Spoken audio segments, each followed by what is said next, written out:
Bonjour à tous, dans cette vidéo vous allez voir la représentation de Lewis des atomes ou des molécules. Lewis c'est un chimiste du XXe siècle qui a proposé cette représentation en 1916 et elle est toujours d'actualité aujourd'hui pour de nombreuses molécules. Dans cette vidéo vous allez comprendre pourquoi l'eau c'est H2O avec la représentation que vous connaissez depuis longtemps et pourquoi pas H3O. On va comprendre aussi pourquoi le dioxygène O2, c'est deux atomes d'oxygène reliés par une double liaison et pourquoi pas par une triple liaison. Donc pour commencer, on va utiliser comme exemple le chlorure d'hydrogène, une molécule simple composée uniquement de deux atomes. Donc on va voir comment sont reliés ces atomes et pourquoi. Alors avant de commencer pour la représentation de Lewis des molécules, il faut écrire la structure électronique de chaque atome. Donc l'hydrogène, son numéro atomique c'est 1, donc l'atome possède un proton, donc aussi un électron puisque l'atome est neutre. Donc si on représente la structure électronique de l'atome d'hydrogène, eh bien c'est 1s1. Vous savez que la chimie repose sur les électrons de la couche de valence, les électrons externes des atomes. Donc pour la représentation de Lewis, on va avoir besoin de trouver la couche de valence des atomes et combien d'électrons ils contiennent. Donc, pour l'hydrogène, c'est facile, il n'y a qu'une seule couche qui est occupée, donc c'est automatiquement la couche de valence, c'est la couche 1, avec un électron sur la couche de valence. Comment est-ce qu'on va représenter l'atome d'hydrogène dans la représentation de Lewis? Eh bien, on commence tout d'abord par mettre le symbole, et on va représenter les électrons par des petits ronds. Donc on va représenter ici un rond puisqu'un électron. Donc les ronds comme ça tout seuls sont appelés électrons célibataires. On va parler bien sûr également de la stabilité de l'atome d'hydrogène. Donc vous savez que pour connaître la stabilité d'un élément, il faut regarder la structure du gaz noble le plus proche dans la classification périodique. Donc pour l'hydrogène, c'est l'hélium. Le numéro atomique de l'hélium, c'est 2, donc sa structure électronique, c'est 1s2. Donc on voit ici que pour être stable, l'hydrogène doit avoir 2 électrons sur la sous-couche 1s. Et pour le moment, il n'en a qu'un. Donc il manque un électron à l'hydrogène pour être stable. On va voir maintenant pour le chlore. On va faire le même travail. Donc le chlore, son numéro atomique, c'est 17. Donc on écrit sa structure électronique. Donc ce sera 1s2, 2s2, 2p6, 3s2, 3p5. Vous pouvez recompter, ça fait bien 10 électrons. On repère sa couche de valence, donc c'est la dernière couche occupée, donc ici c'est la couche 3, avec les sous-couches S et P. Donc au total, vous avez 7 électrons à répartir. Alors comment est-ce qu'on va faire? On commence déjà par mettre le symbole du chlore.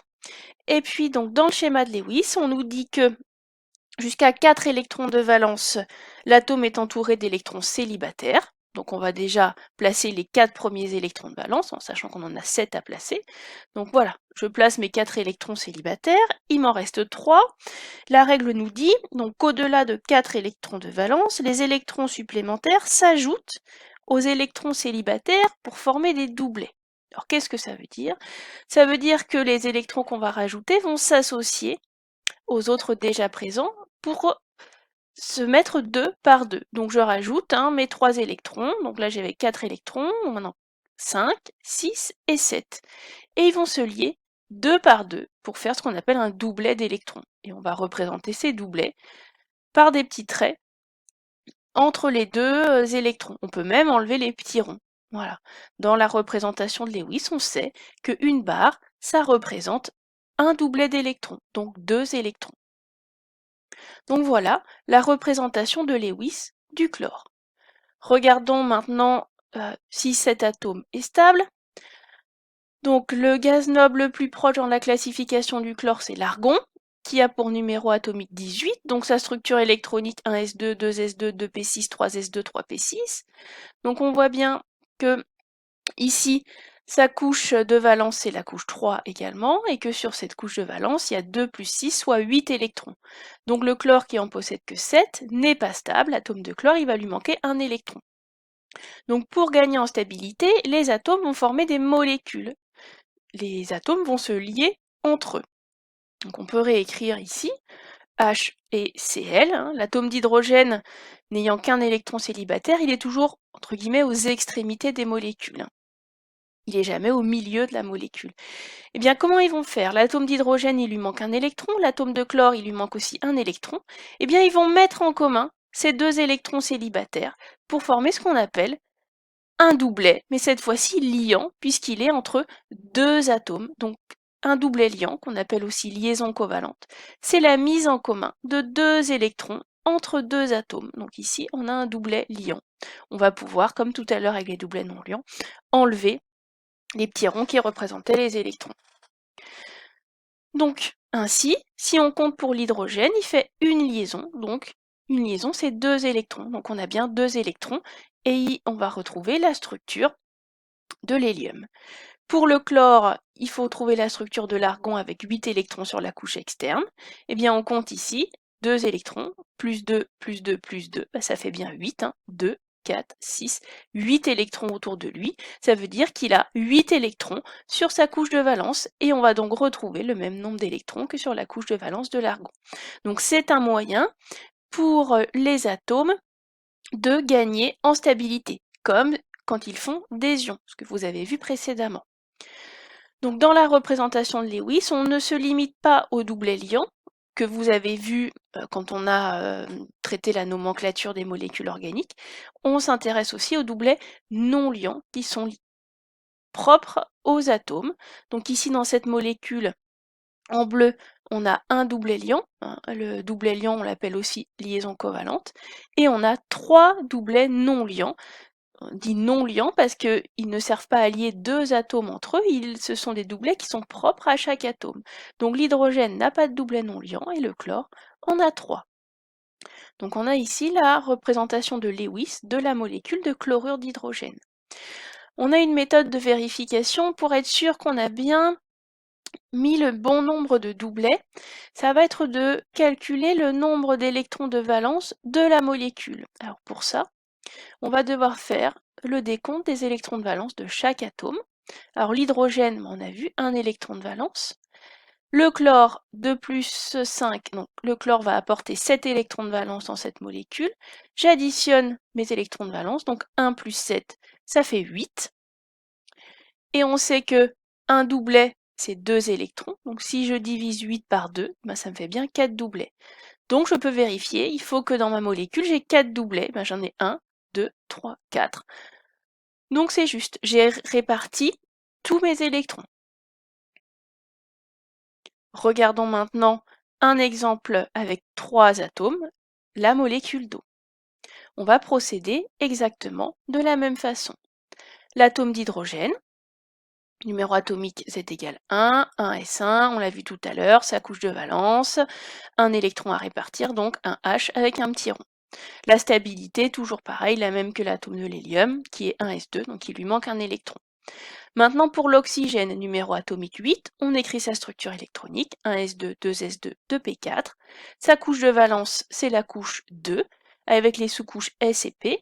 Et au total, l'oxygène a donc 6 électrons de valence. Alors, on va les répartir. Donc, tout d'abord, on en répartit 4. 1, 2, 3, 4. Et les deux autres qui manquent, ils vont faire des doublets. Donc 5, 6 électrons. Vous voyez, je vais avoir 2 doublets ici, 2 doublets non liants. Hop, je fais les petits traits, j'enlève les électrons. Donc l'oxygène, vous voyez sa représentation de Lewis. 2 doublets non liants, 2 électrons célibataires. Alors pour la stabilité, le gaz noble le plus proche de l'oxygène dans la classification périodique, c'est le néon, avec 10 électrons, donc 1s2, 2s2, 2p6, donc avec sur sa couche de valence 8 électrons.